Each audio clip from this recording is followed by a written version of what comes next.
Bismillahirrahmanirrahim. Assalamualaikum warahmatullahi wabarakatuh. Alhamdulillahirrahmanirrahim. Puji syukur kehadirat Allah Subhanahu wa Ta'ala.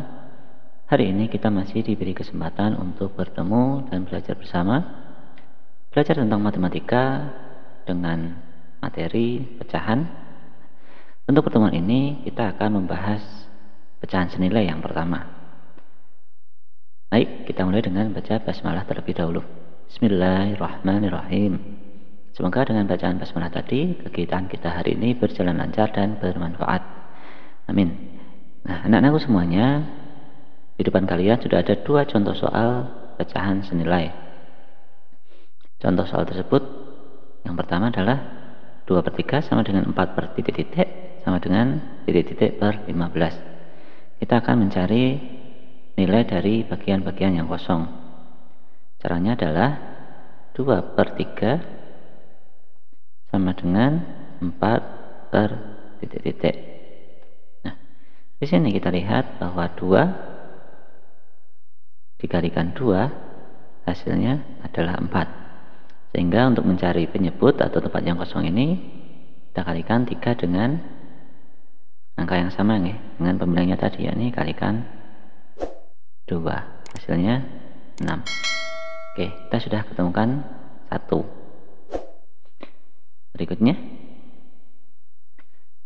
titik per 15. Maka kita cari, kita sambungkan 2/3 sama dengan titik-titik per 15. Oke, kita lihat ternyata yang sudah ada pasangannya adalah penyebut.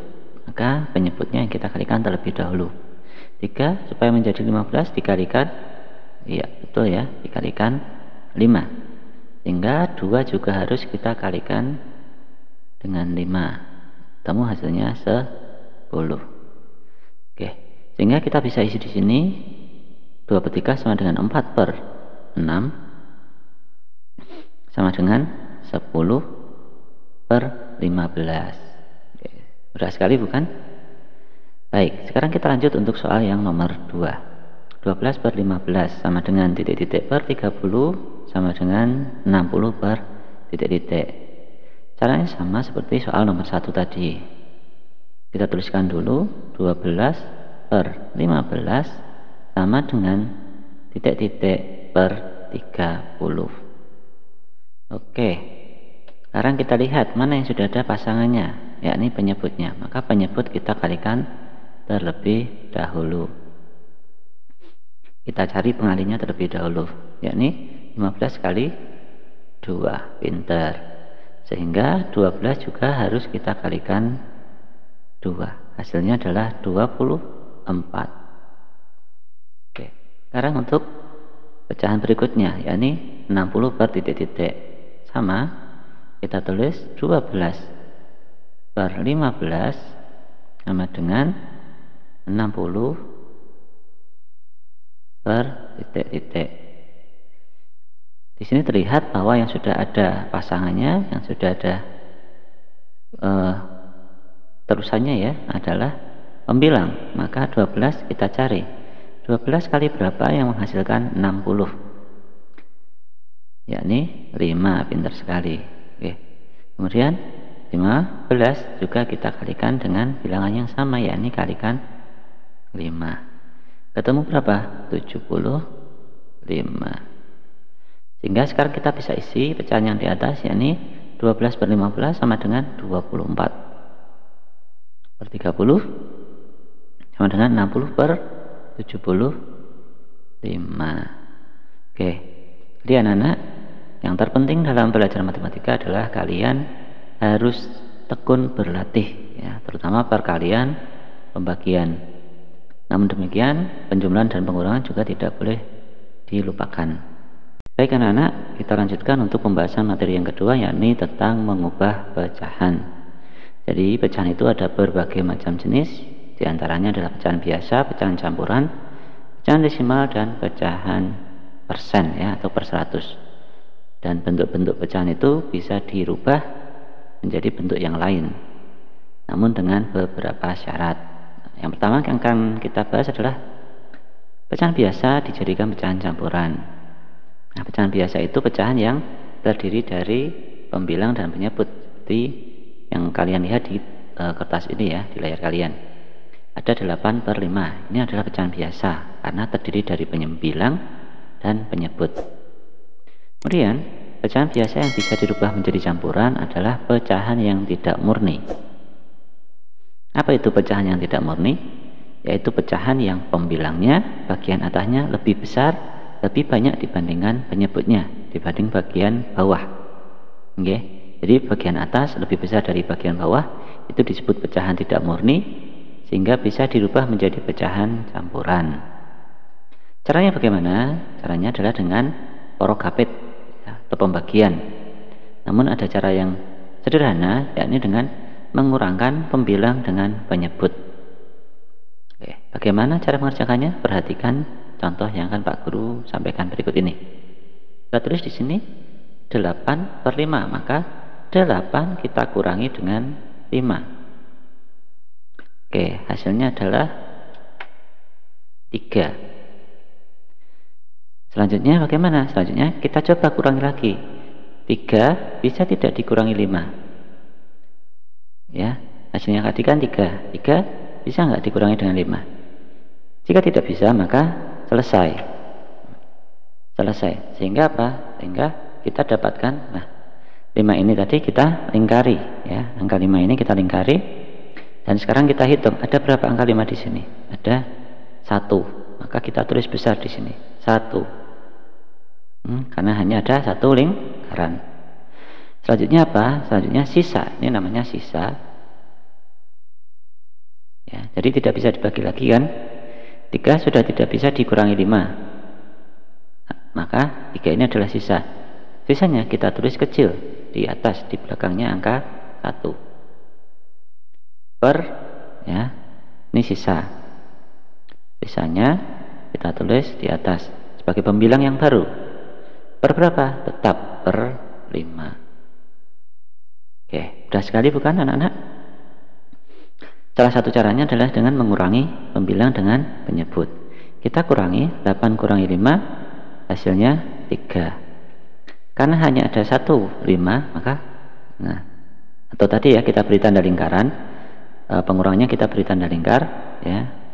Hanya ada 1 lingkaran, maka hasilnya adalah 1. Kemudian sisa 3/5. Sisa ini menjadi pembilang yang baru. Kemudian untuk penyebutnya tetap.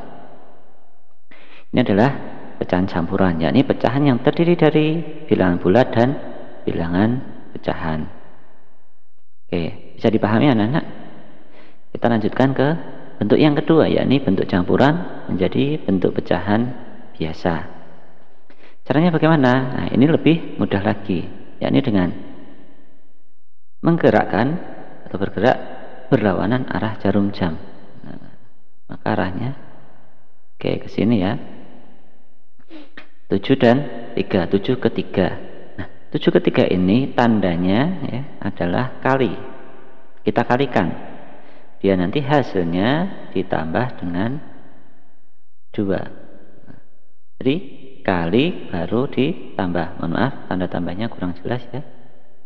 Oke, saya perjelas dulu. Oke. Kali tambah. Maka kita hitung ya. 7 kali 3. 7 kali 3 adalah 21. 21 ditambah 2, 23. Per penyebutnya tetap, yakni 3. Oke, kalau mengalami kesulitan, kalian bisa tuliskan polanya di bawahnya seperti ini, seperti contoh yang akan Pak Guru sampaikan. Tadi tandanya adalah kali, kemudian tambah ya. Oke, gerakannya berlawanan arah jarum jam ya, dari paling depan, dari depan, kemudian bawah dan naik. Maka paling depan adalah 7, kemudian yang bawah 3, naik ke 2. Pernya berapa? Tetap per 3. Ada perkalian, ada penjumlahan. Yang kita kerjakan dulu adalah perkalian. 7 ditambah 7 dikalikan 3, 21. 21 ditambah 2, 23. Hasilnya sama ya. 23 per 3. Nah, ini anak-anakku semuanya. mengubah bentuk pecahan biasa menjadi campuran dan sebaliknya, menjadikan pecahan campuran menjadi bentuk biasa. Kita lanjutkan pada pembahasan yang ketiga dan keempat, yakni bentuk pecahan biasa menjadi desimal, kemudian bentuk pecahan biasa menjadi persen. Kita mulai dari nomor 3, pecahan biasa menjadi desimal. Desimal adalah pecahan yang penyebutnya 10, 100, dan seterusnya ya. Jadi 10, 100, 1000, 10.000 dan seterusnya. Nah, itu adalah pecahan desimal. Kemudian penulisan pecahan desimal adalah menggunakan tanda koma. Kalau pecahan biasa ada pembilang dan penyebut, maka pada pecahan desimal ada tanda koma untuk memisahkan persepuluhan, perseratusan dan seterusnya dengan bilangan bulat. Nah, caranya bagaimana? Caranya jika penyebutnya sudah 10, 100, 1000 dan seterusnya, maka kita tinggal melihat pembilangnya. Ya, kita tinggal melihat pembilang dan banyaknya angka pada penyebut itu. Sebagai contoh untuk soal nomor A, 5/10, pembilangnya adalah 5. Pembilangnya 5, kita tulis 5, kita beri jarak antara tanda sama dengan angka 5 ini.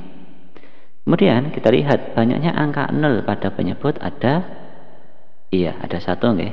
Maka dari 5 ini kita maju ke depan 1 langkah, 1. Nah, sehingga di depan angka 5 kita beri tanda koma ya. Kita beri tanda koma karena tadi desimal ditulis dengan menggunakan tanda koma. Selanjutnya bagaimana? Karena di depan sini kosong, tidak ada angka, maka kita beri angka 0. Sehingga bentuk desimal dari 5/10 adalah 0,5. Atau 0,5 bisa diartikan sebagai 5/10. Ya, ada 1 angka 0, maka di belakang koma juga ada 1 angka. Selanjutnya, contoh yang nomor 2, yang B. Seandainya penyebutnya bukan 10, 100 atau 1000, maka bagaimana langkahnya? Langkahnya adalah kita rubah dulu. Penyebut ini menjadi tadi ya, salah satu dari 10, 100 atau 1000. Mana yang paling dekat? Nah, 4 tidak bisa kita jadikan 10 ya, tidak bisa kita jadikan 10, bisanya dijadikan 100. Oke, kali berapa? Kali 25. Di 25. Nah, kurang kelihatan ya. Nah, nih, kali 25. 4 kali 25 sama dengan 100. Sehingga 1 juga harus kita kalikan dengan 25. Kali 25, hasilnya adalah 25. Oke, sampai di sini bisa dipahami anak-anak. Jadi 4 kita rubah menjadi 10, 100 atau 10. Mana yang paling dekat? Kalau yang paling dekat adalah 100, maka 4 kita jadikan 100 dengan mengalikannya dengan angka 25. 4 kali 25, maka 1 juga harus dikalikan 25. Nah, selanjutnya kita hitung banyaknya angka 0 pada penyebut yang baru, yakni 100, ada berapa? Ada 2 angka. Nah, tapi sebelumnya kita tulis dulu pembilangnya, yakni 25. Kita beri jarak seperti tadi, 25. Dan kita hitung banyaknya angka 0, 1, 2. Maka dari sini kita hitung sebanyak 2 langkah ke depan. 1, 2, koma. Oke. 1, 2, maka 1, 2, koma. Di depannya tidak ada angka, maka kita beri angka 0. Sehingga jelas di sini 1/4 bentuk desimalnya adalah 0,25 atau bisa dikatakan 25/100. Lanjut ya, langsung ke pecahan yang keempat. Nah, ini cukup mudah juga. Nah, yang pertama persen. Persen ini artinya per 100. Nah, dengan kata lain, penyebut dari suatu pecahan harus dirubah menjadi 100 sehingga bisa dikatakan sebagai persen. Nah, persen dilambangkan dengan 0 kecil ya. Sekarang kita lihat A, 10/100 sama dengan berapa persen? Tadi sudah disampaikan bahwa persen artinya per 100. Sehingga 10/100 itu sama dengan berapa? Iya, hebat sekali. 10%. 10/100. Nah, sekarang lanjut ke B. 12/25. Nah, seandainya penyebutnya bukan 100 bagaimana? Yo, kita harus rubah menjadi 100. Caranya dengan mengalihkan ya, penyebut tersebut dengan bilangan yang baru. 100. Nah, kita tahu bahwa 25 supaya menjadi 100 harus dikalikan 4. Sehingga 12 juga harus kita kalikan 4. Oke. 12 kali 4 berapa? 48. Sehingga sekarang kita bisa rubah pecahan ini menjadi persen. Berapa? 48/100 sama dengan hebat 48%. Oke. Mudah sekali bukan anak-anak? Ya, jadi untuk mengubah pecahan ya, baik menjadi campuran ke biasa ke desimal maupun biasa ke persen, ada beberapa langkah yang harus kalian lakukan. Tetapi langkah-langkah itu cukup mudah seandainya kalian sering melatihnya. Oke. Seperti itu dulu mungkin yang bisa Bapak sampaikan. Untuk latihan soal, kalian bisa mengerjakan lembar kerja yang telah kamu ambil di minggu yang kemarin ya. Di situ ada soal untuk KD 3.2 sebanyak 4 soal, dengan masing-masing soal ada 2 unit soal. Mungkin seperti itu yang bisa Pak Guru sampaikan anak-anakku semuanya. Semoga kalian bisa memahaminya. Seandainya ada yang belum dipahami, kalian bisa menuliskannya di kolom komentar. Terima kasih telah menyimak pembelajaran ini sampai selesai. Boleh di like, boleh di share, dan boleh juga di subscribe jika dirasa bermanfaat. Kurang lebihnya mohon maaf. Tetap sehat, tetap semangat, tetap beribadah, dan patuhi apa yang disampaikan oleh kedua orang tua. Terima kasih. Assalamualaikum warahmatullahi wabarakatuh.